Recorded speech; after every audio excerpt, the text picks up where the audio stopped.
For those of you who don't know who I am, if I've not met you before, I'm Ben. I'm a minister in the Church Hello, of Ben. England. Hi. Lovely to meet you. Me and my friend John lead Antioch, the network. Me and my wife have planted 2 churches in the Greater Manchester area, both on council estates in poor communities. And what we're doing tonight, I hope, will be enlivened by some of the stories that we've got, good and bad stories. Because anyone knows that actually one of your primary troubleshooting modes as a planter is often team.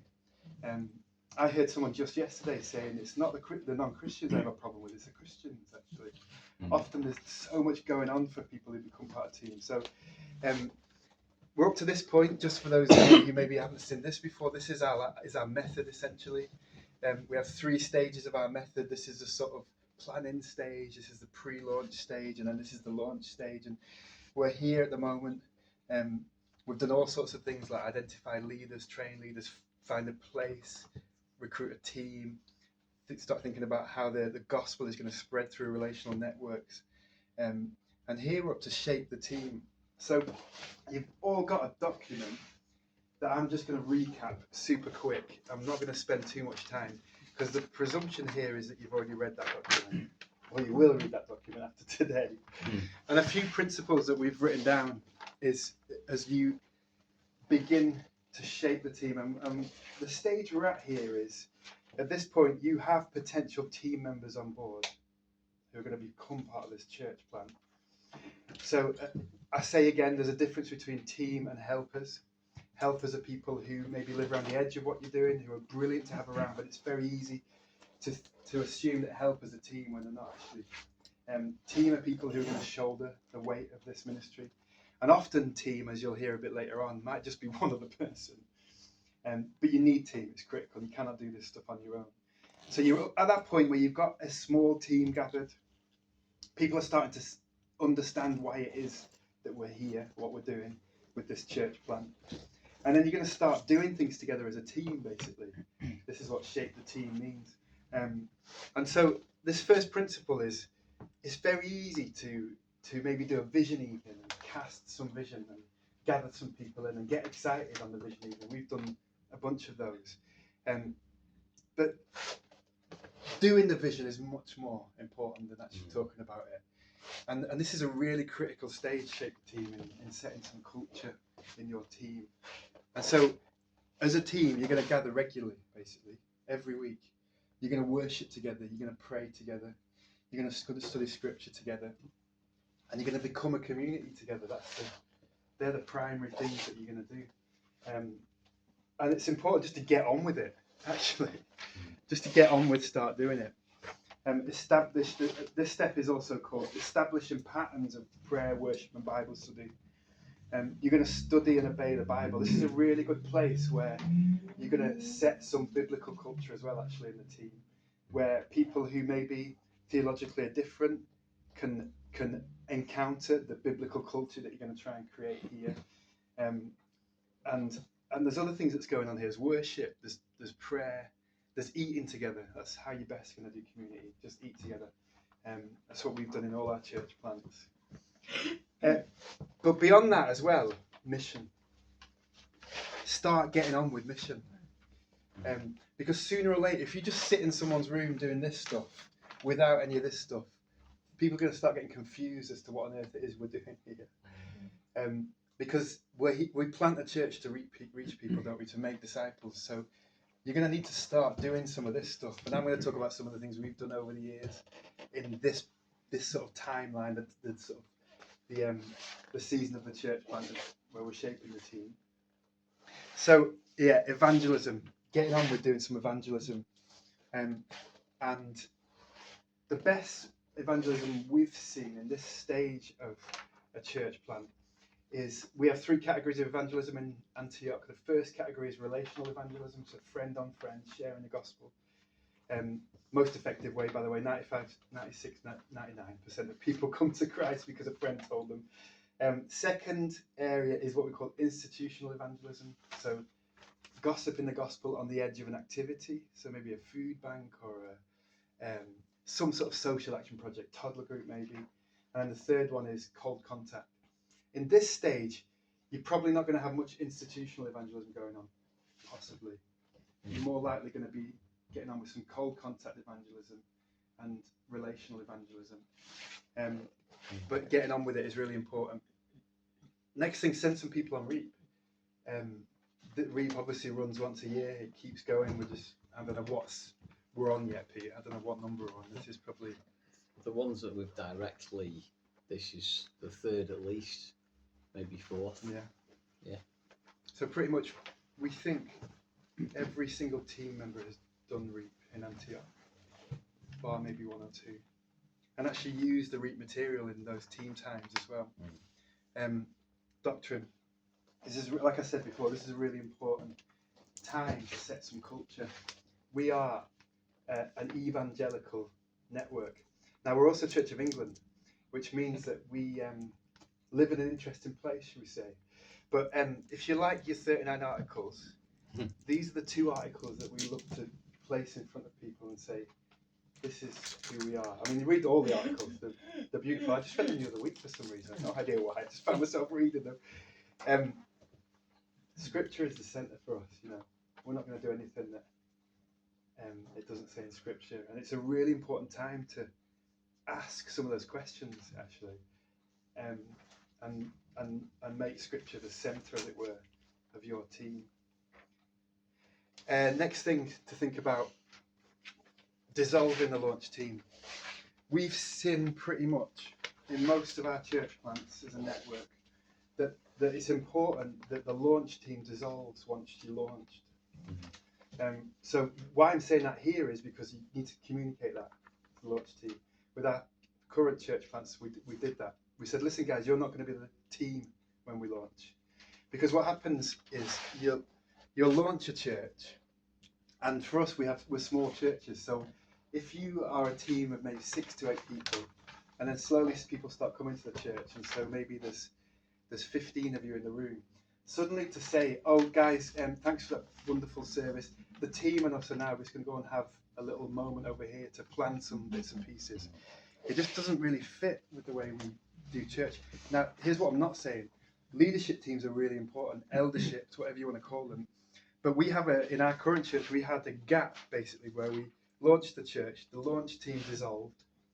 There was almost a period of a vacuum where essentially the whole church was the team in some ways. When it came to decisions, when it came to things like maybe we needed to decide on a particular time on a Sunday when we were doing something, with the aim that we were going to slowly develop a leadership team.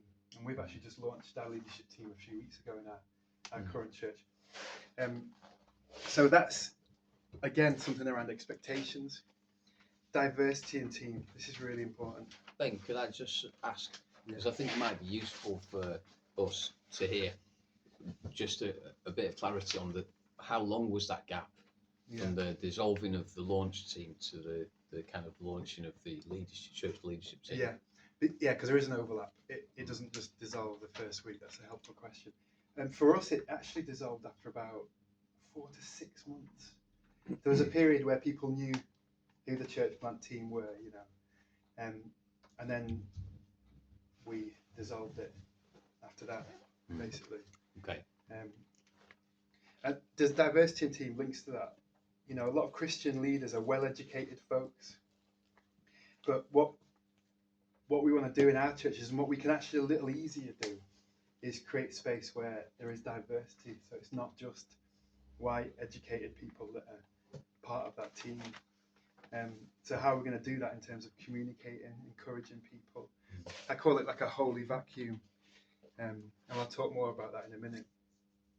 So, Oldham's Church, this is our first church plant. I wonder, Pete, if you could turn that off now, actually, because I'm going to share some slightly sensitive stuff. Ralston City Church in Manchester, planted how long ago? Just coming up for 10 years. Wow. 10 years in September. Seasoned. Well, Yeah. kind of. And also you have a passion for gathering church planters and getting people who are passionate about planting in the north, particularly. And so it's really great to have you. And It's my pleasure to be here. Thank you so much for inviting me. You guys are champions because we believe from experience that new churches reach new people. It's been demonstrated in research that proportionally a new church in the first 10 years of existence will grow 75% from people who weren't attending churches. Whereas once you're beyond 10 years, it's down to around about 10-15%. So new churches reach new people. And I learned that lesson very early in my life. So I've been involved in 4 church plants in total. The first, I became a Christian when I was 18 years old. When I was 21 years old, I went to plant a church in the centre of Birmingham, just as a postgraduate student, just as a member of a launch team. So I was very young, very green as a Christian, but I knew that I wanted to see my non-Christian friends reach with the good news of Jesus, so went with this team. And from being in that team and planting that church, I saw 2 of my best friends become Christians. Two guys who had actually gone to school with and then gone to university with, but it was through the planting this church that they finally came to faith, when they saw what Christians do when they start gathering in a new place to reach new people. My second church plant, so I haven't been a pastor all my life. I used to work in universities, I used to teach law, and I was a lecturer in Birmingham. And so I left the church we planted in 2006 to plant another church in South Birmingham, just as a deacon in the team. So church planting bivocationally, in a leadership position, but not being paid. And again, that was into the community that my wife and I had decided to live in. And we were seeing our neighbours reach with the good news of Jesus. New churches reach new people. Which meant that when I trained for ministry, I wanted to be involved in church planting. The first church I went and did I'm not in the Church of England, but we have something similar to a curacy. And I did my curacy in a church that was a 2-year-old church plant in Liverpool that had a vision for planting another church somewhere else in the northwest of England. Anywhere. That was the remit. Anywhere. And we saw the need in Manchester. So Manchester, a city of 2.8 million people in the Greater Manchester area, and yet it has roughly the same number of gospel churches as Liverpool, which has just 800,000 people. This city needs new church plants. So we thought we'll come here and do whatever we can do to see more churches planted. So we had a team who came from Liverpool, 12 adults and 4 children came from Liverpool. Over the course of the year, we moved here, my family and I moved here in 2013. We spent a year getting ready, gathering a team. We had 5 people already here in Manchester. And I managed to convince another 10 people from around the UK to come and join the team. So when we launched, we had 27 adults and 5 children, just 2 nationalities. By God's grace, since we launched 10 years ago, we've seen 55 adults get baptized. And we've now grown so we have 43 different nationalities at the last count. So we are very much a multi-ethnic, multinational, multicultural church in the centre of Manchester. But we had a vision to plant churches. So the 4th church plant I've been involved in was in 2020, June 2020, the height of COVID. We sent out a team of just over 30 people to plant a church in Prestwich in North Manchester. You know Manchester, you know that actually the north of the city is the least reached part of the city. That's where the real gospel need is. That is also where the poorest communities are, and that's a tragedy, isn't it? The churches tend to get planted in more affluent areas. We wanted to plant a church in Prestwich so that together we could work to see churches planted throughout the band of North Manchester. So that was our vision there. We want to do our own church planting, but we want to encourage others to church plant as well. So we work together with some good friends from CCM, Christ Church Manchester, and a number of other different churches to launch what's known as the Northern Gospel Project. That launched just 18 months ago now, in November of 2022. That is a movement to see 30 gospel churches planted in the city of Manchester by 2030. And we want to do that through providing training for church planters. You're already getting great training here, but we want to make sure everyone gets an opportunity for training. We want to provide funding, so seed funding for new churches to get planted. City Church has put, I think it's going to be about £60,000 at the end of this year into that as seed money to plant churches by other churches, not by City Church. And then we want to provide care for church planters. So we have something called a Planters Collective, which is 8 church planters from different denominations, different church tribes across the city who meet once a month to share, pray for each other, and then teach each other lessons we've learned along the way. We also are launching something called Hives, which is similar to the Planters Collective, but it works with the members of the launch teams at church plants. So we have a creative hive that's just getting off the ground, working with creatives in church plants. We're looking to have one for church treasurers. We're looking to have one for those who lead worship. And the idea is to get together these different members of launch teams so they can mutually encourage, pray for each other, support one another. That's what we're about. We want to be very generous, open-handed, see other church planting networks flourish. We are not a network. We want to be very open-handed. The thing that unites us is the gospel. We are all about the planting of gospel-centered churches. So we don't care if you're Church of England, Baptist, Free Church, New Frontiers, Ichthus, whatever.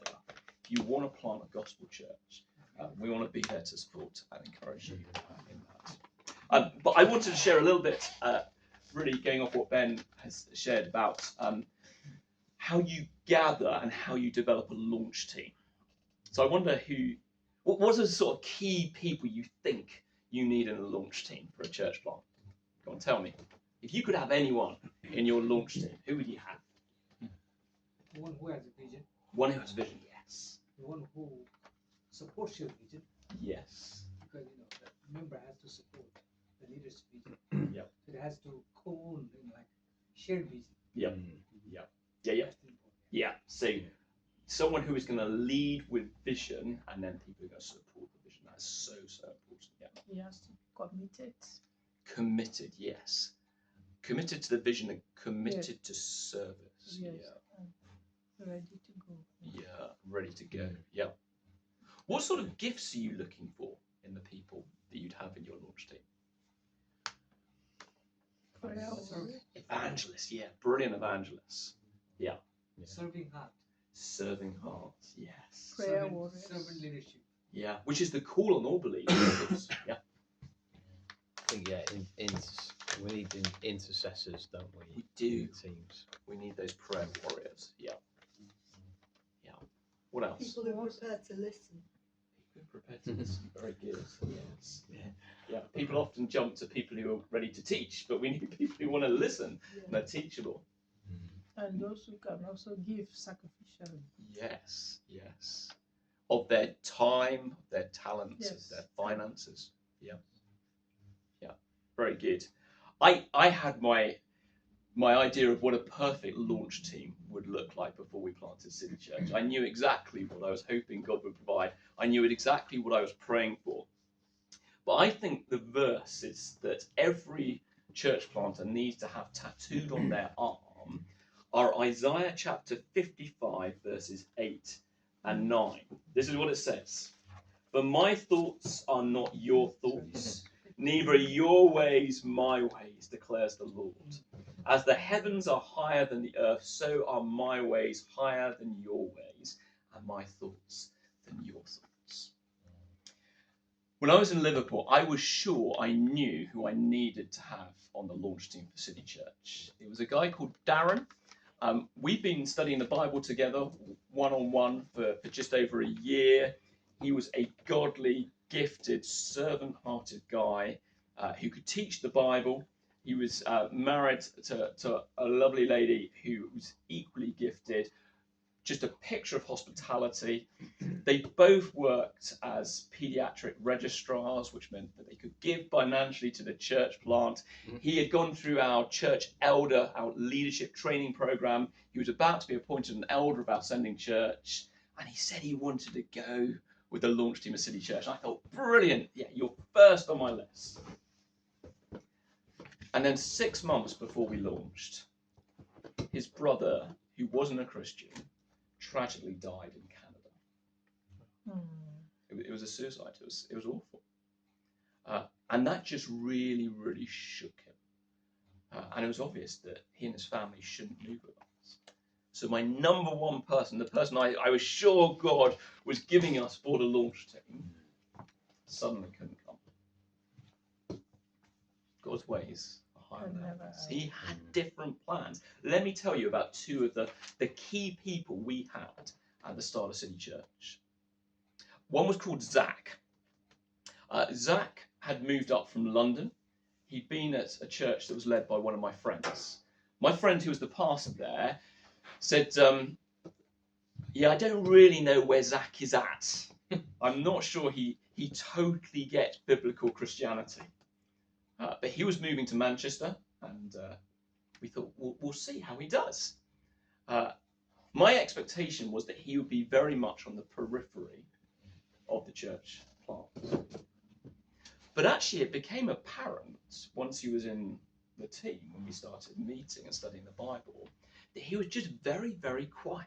He was just a shy character. But he actually knew the Bible very well, and he was growing up over the course of the year before we launched. And by the time we launched, he was the most servant-hearted member of the launch team. He really got what it meant to be a servant leader.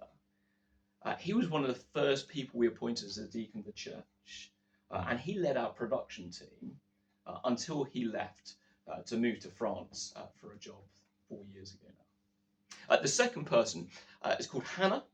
She wasn't actually part of our launch team. She joined 3 months after we started as a church.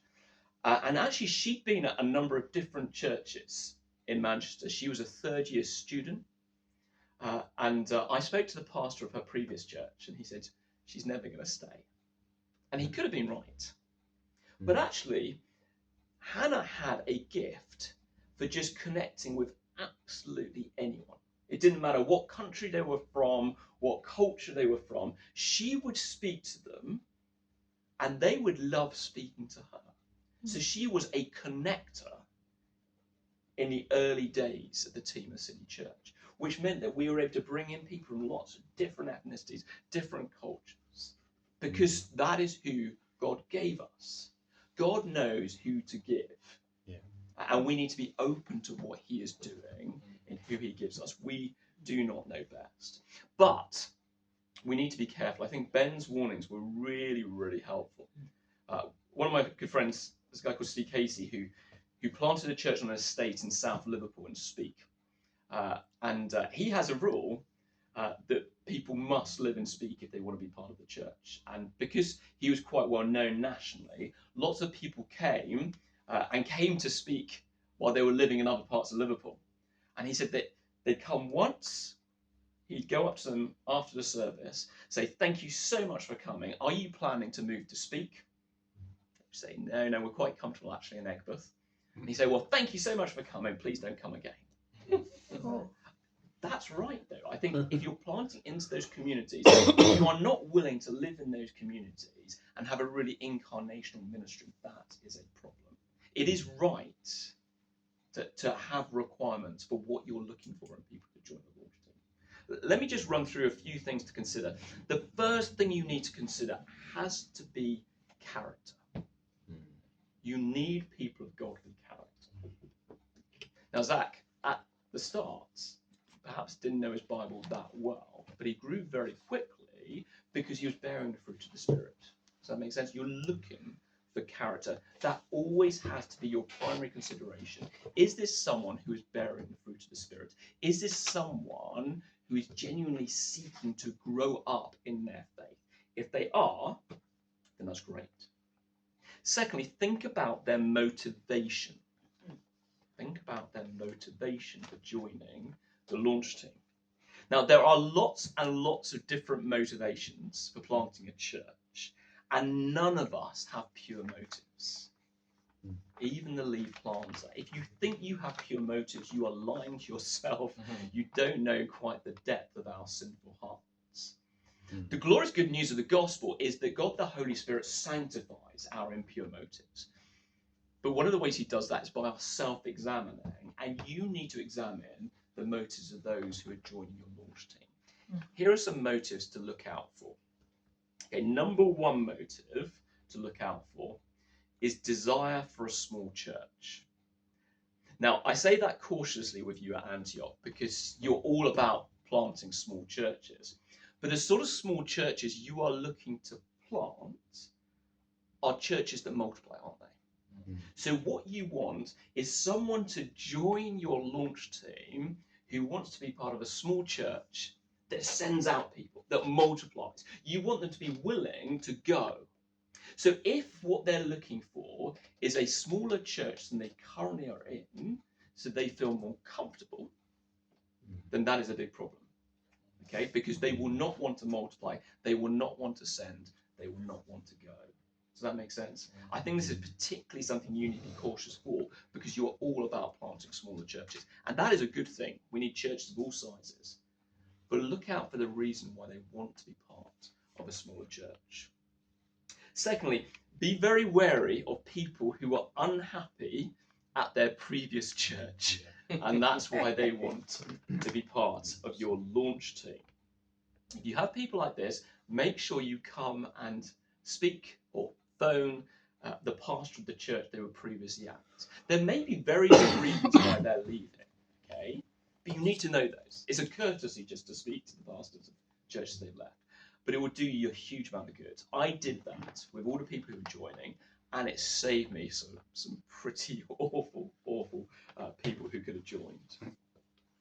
Number three, be careful about bringing people into your launch team who have been involved in church plants that have not got off the ground. Just be careful. Okay, I'm not saying never, but actually when you're part of a church plant which doesn't get off the ground, sometimes it can leave some very deep scars and wounds, which are often best dealt with not in a church planting situation. And then fourthly, watch out for people who have acute and chronic pastoral concerns, things going on in their lives. You need to be careful here, okay? We are all broken people with broken lives who are struggling in all numbers of ways. But the difficulty with a church plant launch team is that you are small and you need to be outward looking. People with acute chronic pastoral needs are often best cared for by a more established church which has more people, more resources to look after them. Remember that stat on new churches reaching new people? Okay, established churches are very good at looking after hurt, wounded people. Okay, so let them do that and just be very cautious there. I was going to talk about gifts.